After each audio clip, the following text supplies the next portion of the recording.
दोस्तों स्वागत है आप सभी का आपके अपने यूट्यूब चैनल बीएस सेंटर में। यहाँ पर हम लोग पॉलिटिकल साइंस के एक इम्पोर्टेंट क्वेश्चन को समझेंगे कि मार्क्स की द्वंद्वात्मक प्रणाली का परीक्षण करें। मार्क्स की द्वंद्वात्मक प्रणाली का परीक्षण करें।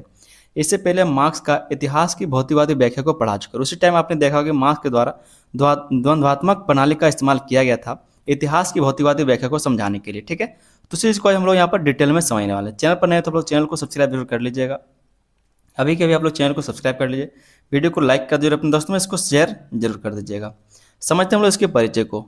बहुत ही इंपॉर्टेंट क्वेश्चन, ये क्वेश्चन आप लोग सबसे पहले तो फिक्स कर लीजिए, क्वेश्चन आएगा आपके एग्जाम में। ठीक है, तो अच्छे से इसको समझ के जाइए और वीडियो को आप लोग अंत तक देखिए ताकि आप इस चीज़ को समझ के जा सके और एग्जाम में अगर ये क्वेश्चन आता है तो आप आराम से इस चीज़ को लिख सके और एग्जाम में कन्फर्म है कि ये क्वेश्चन पूछेगा। ठीक है, 15 नंबर का क्वेश्चन पूछेगा ही पूछेगा, तो अच्छे से इसको समझ के जाइए।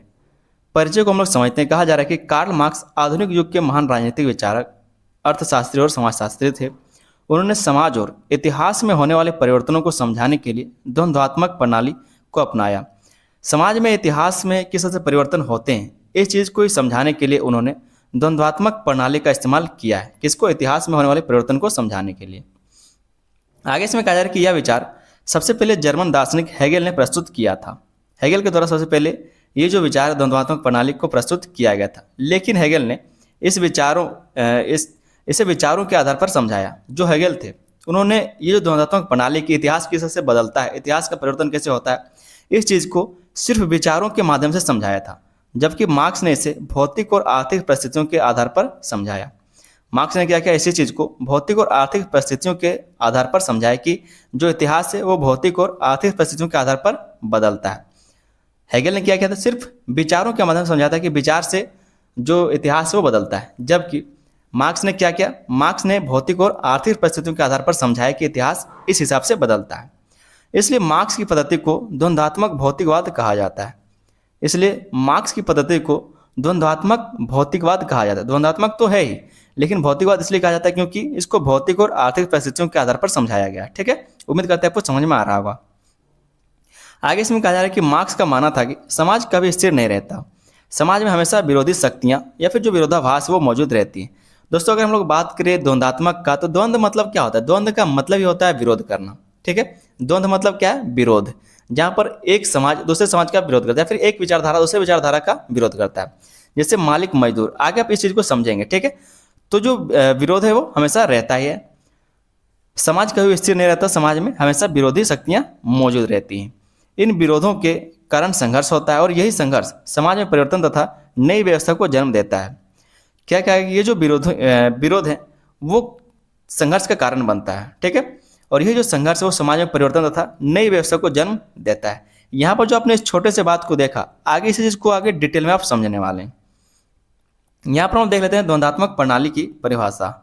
द्वंद्वात्मक प्रणाली की परिभाषा कार्ल मार्क्स के अनुसार ये कहते हैं कि समाज का विकास विरोधी शक्तियों के संघर्ष से होता है। समाज का विकास कैसे होता है? विरोधी शक्तियों के संघर्ष से होता है। अर्थात मार्क्स का कहना था कि जब समाज में दो विपरीत शक्तियां आपस में टकराती है तो उसी संघर्ष से नई व्यवस्था का जन्म होता है। जैसे आपने सामंतवाद और कृषि के बारे में सुना होगा, पूंजीवाद और मजदूर के बारे में सुना होगा। तो ये सब जो दो विरोधाभास शक्तियां हैं वो आपस में जब टकराई, जब दोनों के बीच संघर्ष हुआ, तब जाकर समाजवाद का विकास हुआ है। इस तरह से मार्क्स का कहना है। आगे जो दूसरे विद्वान है वो है हेगेल। हेगेल क्या कहते हैं कि विकास का आधार द्वंद्व अर्थात विरोध है। अर्थात कह सकते हैं कि हेगेल का कहना था कि हर वस्तु या विचार में विरोध छिपा होता है और इसी विरोध से परिवर्तन होता है। ठीक है, और उसी विरोध से क्या होता है? परिवर्तन होता है। मार्क्स ने इसी विचार को आर्थिक और सामाजिक जीवन पर लागू किया। मार्क्स ने क्या किया? इसी विचार को आर्थिक और सामाजिक जीवन पर लागू किया। तो दो आपने विद्वानों के विचारधाराओं को समझ लिया, परिभाषाओं को समझ लिया। आगे दोस्तों हम लोग यहाँ पर देखेंगे मार्क्स की द्वंद्वात्मक प्रणाली के प्रमुख तत्व। मार्क्स की द्वंद्वात्मक प्रणाली के प्रमुख तत्व क्या क्या है, उस चीज़ को यहाँ पर हम लोग देखने वाले हैं। पहला जो तत्व वो है परिवर्तन प्रकृति और समाज का नियम है। समाज आपने ऊपर पढ़ा कि समाज कभी भी स्थिर नहीं रहता, वहाँ पर हमेशा क्या है, कुछ ना कुछ बदलता रहता है, कुछ ना कुछ विरोधाभास चलता ही रहता है। तो परिवर्तन प्रकृति और समाज का नियम है। मार्क्स का मानना था कि संसार में कोई भी वस्तु, समाज या फिर व्यवस्था हमेशा एक जैसी नहीं रहती। समय के साथ परिस्थितियाँ बदलती हैं और समाज भी बदलता रहता है। इसलिए परिवर्तन प्रकृति और समाज का स्वाभाविक नियम है। जो व्यवस्था आज है वह भविष्य में बदल सकती है। मतलब आज के टाइम में जो व्यवस्था चल रही है, हो सकता है कि भविष्य में आने वाले टाइम में ये व्यवस्था बदल जाए और शोषण और शासक का व्यवस्था शुरू हो सकता है, या फिर सब बराबर हो सकते हैं, कोई पूंजीवाद नहीं बचेगा, कोई रईस अमीर गरीब कोई नहीं बचेगा, हो सकता है कुछ ही हो सकता है। तो समाज हमेशा बदलता रहता है। मार्क्स का जो द्वंद्वात्मक प्रणाली है उसका प्रमुख तत्व है कि परिवर्तन प्रकृति और समाज का नियम है। दूसरा जिसका तत्व है वो है विरोधी शक्तियों का अस्तित्व। विरोधी शक्तियां हमेशा क्या है, अस्तित्व में रहती हैं। मार्क्स के अनुसार प्रत्येक समाज में दो विरोधी शक्तियां या फिर वर्ग मौजूद होते हैं। दो विरोधी शक्तियों का मतलब दो वर्ग, ठीक है, हमेशा से समाज में मौजूद रहते हैं। उदाहरण के लिए पूंजीवादी समाज में पूंजीपति और मजदूर एक दूसरे के विरोधी वर्ग हैं। जो पूंजीवादी समाज, जैसे कि बहुत सारे पूंजीवादी अमेरिका में क्या है, तो पूंजीवादी समाज को ज़्यादा महत्व दिया जाता है, उदारवाद को ज़्यादा महत्व दिया जाता है। तो पूंजीपति और मजदूर एक दूसरे के विरोधी वर्ग हैं। इनके हित अलग अलग होते हैं, इसलिए इनके बीच तनाव और संघर्ष बना रहता है। दोनों का जो हित है वो अलग अलग होता है, इसलिए इनके बीच में जो मजदूर और मालिक है उसके बीच में तनाव और संघर्ष बना रहता है। तो विरोधी शक्तियों का अस्तित्व हमेशा से समाज में रहता है। ये कौन कह रहे हैं, द्वंद्वात्मक प्रणाली कह सकते हैं, जो द्वंद्वात्मक प्रणाली का तत्व है वो कह रहा है। तीसरा जो इसका तत्व है द्वंद्वात्मक प्रणाली का वो है संघर्ष से विकास होता है। जब दो विरोधाभास शक्तियों के बीच में संघर्ष होता है तो उसके कारण विकास होता है। मार्क्स का मानना था कि विकास शांति से नहीं बल्कि संघर्ष से होता है। जब पुरानी व्यवस्था और नई शक्तियों के बीच टकराव होता है तब समाज में परिवर्तन आता है, इसलिए संघर्ष समाज के विकास की मुख्य शक्ति है। तो संघर्ष से विकास होता है, ये भी क्या है, इसकी एक तत्व है, द्वंद्वात्मक प्रणाली का एक तत्व है। चौथा जो पॉइंट हम देखेंगे वो है द्वंद्व की तीन अवस्थाएं। जो द्वंद्व उसकी तीन अवस्थाएं बताई गई है मार्क्स के द्वारा। मार्क्स ने हेगेल के द्वंद्वात्मक प्रक्रिया को स्वीकार किया। इसमें तीन अवस्थाएं मानी जाती हैं। हेगेल के द्वारा जो प्रक्रिया दिया गया था उसको मार्क्स ने स्वीकार किया और इसमें तीन अवस्थाएं बताई जाती हैं। पहला है वाद। क्या होता है, वाद मतलब जो पुरानी व्यवस्था, जैसे कि सामंतवाद हो गया, ठीक है, या फिर जो कह सकते हैं जो फांसीवाद था, जो नाजीवाद है, वो सब क्या है, सब वाद है, मतलब जो पुरानी व्यवस्था है।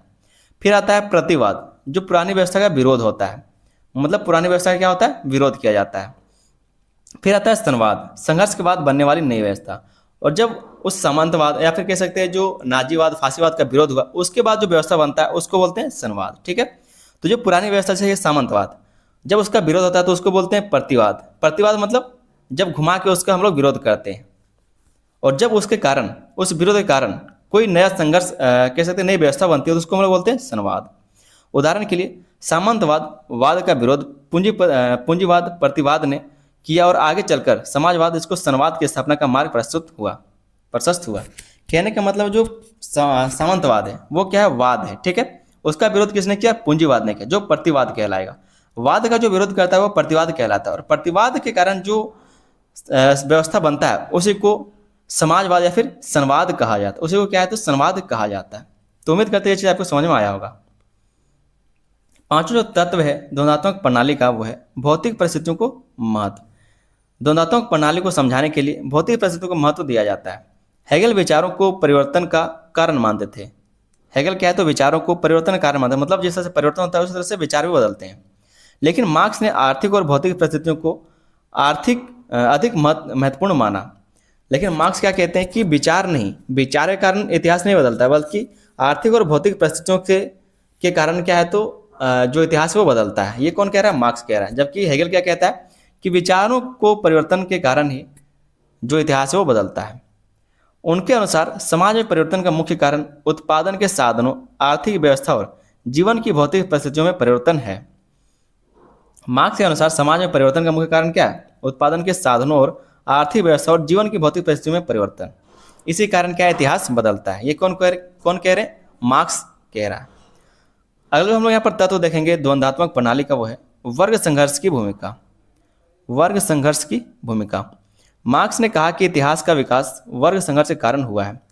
मार्क्स ने क्या कहा कि इतिहास का जो विकास है वो वर्ग संघर्ष के कारण, मतलब जो मजदूर और मालिक है, एक संघर्ष यहाँ पर देखने को मिलता है, एक वर्ग का जो विरोध है यहाँ पर देखने को मिलता है, एक तरफ मालिक और एक तरफ मजदूर। तो मार्क्स ने कहा है कि इतिहास का विकास संघर्ष के कारण हुआ है। समाज में हमेशा शोषक और शोषित वर्ग के बीच संघर्ष चलता रहता है। यही संघर्ष पुरानी व्यवस्था को समाप्त करके नई व्यवस्था को जन्म देता है। जैसे हम आपको एक सामंतवाद का उदाहरण दिए थे, तो सामंतवाद क्या एक विचारधारा है जहाँ पर जो जमींदार लोग हैं और जो किसान वर्ग है उसके बीच हमेशा संघर्ष चलता रहा, और ये जो संघर्ष चलता रहा तो जो एक पुरानी व्यवस्था थी उसको खत्म किया गया और नई जो व्यवस्था आई उसको हम लोग क्या बोलते हैं, जैसे समाजवाद बोल सकते हैं, ठीक है, या फिर साम्यवाद कह सकते हैं। तो वर्ग संघर्ष की भूमिका यहाँ पर देखने को मिलती है। वर्ग संघर्ष हमेशा चलता रहता है और इसी कारण क्या है तो समाज बदलता है। अगला जो यहाँ पर हम लोग प्रक्रिया देखेंगे या फिर जो प्रणाली देखेंगे वो है सामाजिक परिवर्तन की प्रक्रिया। सामाजिक परिवर्तन की प्रक्रिया मार्क्स के अनुसार समाज धीरे धीरे बदलता है। जब आर्थिक व्यवस्था पुरानी हो जाती है और नई आवश्यकताओं को पूरा नहीं कर पाती तब उसके विरुद्ध संघर्ष शुरू होता है। अंततः पुरानी व्यवस्था समाप्त होकर नई सामाजिक व्यवस्था स्थापित हो जाती है।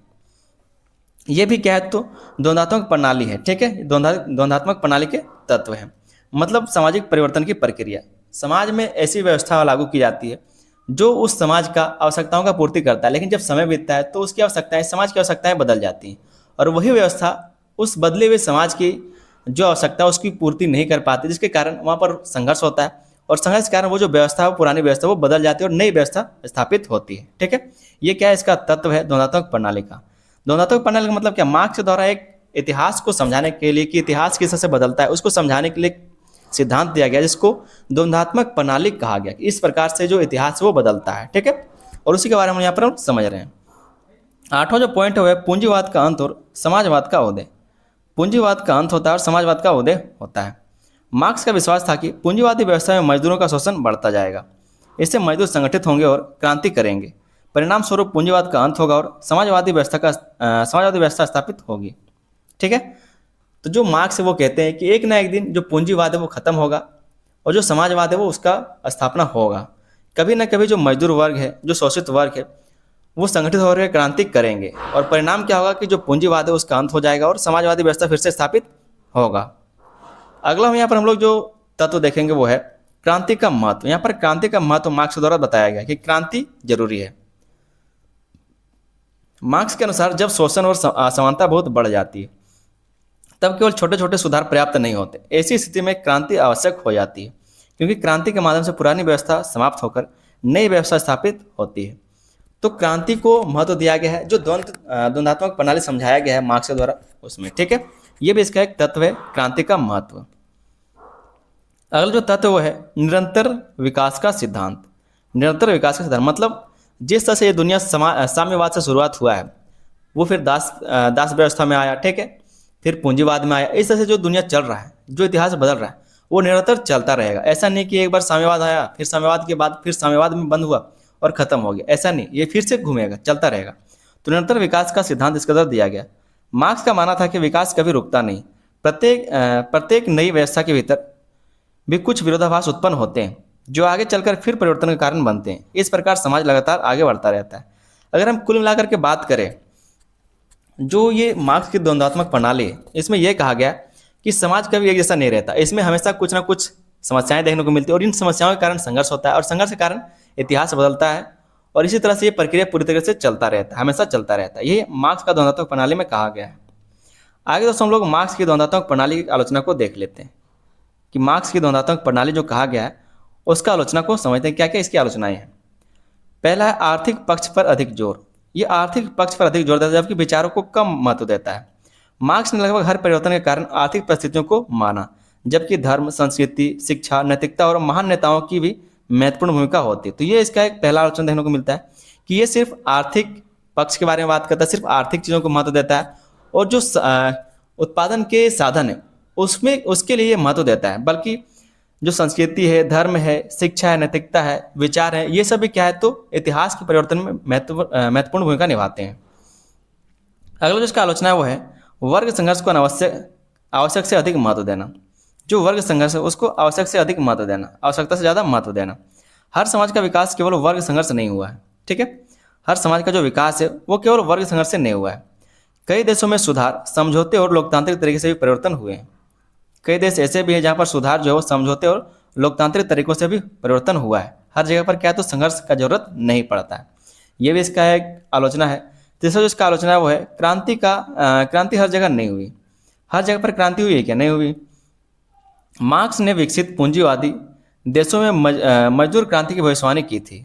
जो विकसित पूंजीवादी देश है जैसे कि अमेरिका हो गया, यूरोप हो गया, ठीक है, इस तरह से बहुत सारे जो देश हैं जहाँ पर छोटे छोटे देश भी, यूरोप में क्या है तो बहुत सारे देश हैं, तो यूरोप हो या फिर अमेरिका, इन सब देशों में पूंजीवादी देशों में मजदूर क्रांति की भविष्यवाणी की थी कि वहाँ पर एक ना एक दिन क्या हो, जो मजदूर वर्ग है वो शोषित होते होते क्या करेंगे, समस्याओं को सहते सहते एक दिन क्या करेंगे, वो क्रांति करेंगे और जो पूंजीवादी लोग हैं, उसको दबाएंगे और वहाँ पर फिर से समाजवाद व्यवस्था स्थापित होगा। इस तरह से मार्क्स ने क्या किया, भविष्यवाणी की थी। लेकिन अधिकांश देशों में ऐसा नहीं हुआ।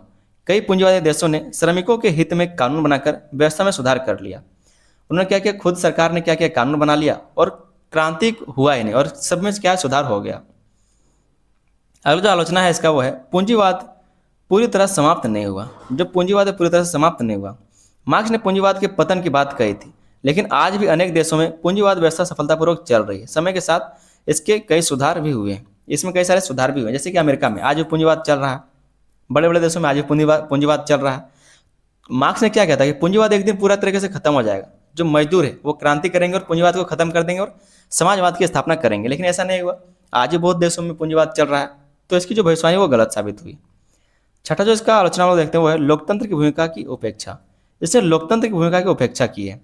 मार्क्स ने लोकतांत्रिक सुधारों और शांतिपूर्ण परिवर्तन की संभावनाओं पर कम ध्यान दिया। मार्क्स ने कभी ये सोचा ही नहीं कि जो लोकतांत्रिक सुधार है या फिर जो शांतिपूर्ण परिवर्तन है, इसके कारण भी कोई इतिहास बदल सकता है। इसके कारण भी क्या है, तो जो संघर्ष उसको कम किया जा सकता है। उसने जो संघर्ष को कम करने का तरीका समझा वो सिर्फ क्रांति को समझा, ठीक है। जबकि आधुनिक लोकतांत्रिक देशों में अनेक बड़े परिवर्तन बिना हिंसक क्रांति के हुए हैं। आज भी बहुत सारे देश ऐसे हैं जहाँ पर कोई बिना बड़ा हिंसा किए हुए बड़ा बड़ा परिवर्तन हो जाता है। अगला जो इसका आलोचना हुआ है, फिर भी सिद्धांत का महत्व है। फिर भी क्या है, तो सिद्धांत का महत्व। इन आलोचनाओं के बावजूद मार्क्स की द्वंद्वात्मक प्रणाली आज भी समाज, राजनीति और इतिहास को समझने का एक महत्वपूर्ण सिद्धांत मानी जाती है। इसने सामाजिक परिवर्तन के अध्ययन को नई दिशा प्रदान की है। तो इस से क्या करेंगे, इसके सारे जो पॉइंट है, जो सिद्धांत है, जो तत्व है, उसको लिख लेंगे और इसकी कुछ आलोचनाओं को भी लिख देंगे। उम्मीद करते हैं कि यहाँ तक आपको समझ में आया होगा। आगे हम लोग छोटा सा निष्कर्ष देख लेते हैं। कहा जा रहा है निष्कर्ष में कि मार्क्स की द्वंद्वात्मक प्रणाली समाज और इतिहास में होने वाले परिवर्तनों की एक महत्वपूर्ण व्याख्या प्रस्तुत करती है। ये जो द्वंद्वात्मक प्रणाली मार्क्स के द्वारा दिया गया है, ये बताता है कि इतिहास में परिवर्तन कैसे हुआ है, ठीक है। महत्वपूर्ण कैसे मतलब कहते हैं इतिहास में जो परिवर्तन वो किस तरह से हुए हैं, समाज कैसे बदला है। इसके अनुसार विरोध, संघर्ष और आर्थिक परिस्थितियां ही परिवर्तन की मुख्य शक्तियां हैं। यद्यपि इस सिद्धांत की कुछ सीमाएं हैं, फिर भी इसके राजनीतिक विचार, राजनीतिक विज्ञान, समाजशास्त्र और अर्थशास्त्र पर गहरा प्रभाव डाला है। इसलिए यह आधुनिक राजनीतिक चिंतन की सबसे बड़ी प्रभावशाली विचारधाराओं में से एक मानी जाती है। तो इस तरह से क्या करें, एक छोटा सा आप निष्कर्ष जरूर लिख लीजिएगा। मार्क्स का जो द्वंद्वात्मक प्रणाली है वो ये समझाने की कोशिश करता है कि इतिहास कैसे बदलता है, इतिहास के बदलने में कौन कौन से तत्व कारगर हैं, ठीक है। तो उन सारे तत्वों को आपने समझ लिया। साथ में हमने आलोचनाओं को देख लिया कि इसने जो कहा था मार्क्स ने वो पूरी तरीके से सत्य नहीं, बहुत सारी बातें इसकी सत्य नहीं है, ठीक है, सही नहीं है। तो उम्मीद करते दोस्तों कि क्वेश्चन का आंसर को समझ में आया होगा। चैनल पर नहीं तो आप लोग चैनल को सब्सक्राइब जरूर कर लीजिए और ये वीडियो आपको कैसा लगा आप लोग कमेंट करके जरूर बताइएगा। साथ में वीडियो को अभी कभी आप लोग लाइक कीजिए, अपने दोस्तों में इसको शेयर कीजिए, प्लेलिस्ट बना दीजिए, लिंक जाकर के आप लोग तैयारी कर सकते हैं। चैनल को सबसे पहले आप लोग सब्सक्राइब कर लीजिए। मिलेंगे हम लोग किसी अगले वीडियो में, तब तक के लिए धन्यवाद। जय हिंद।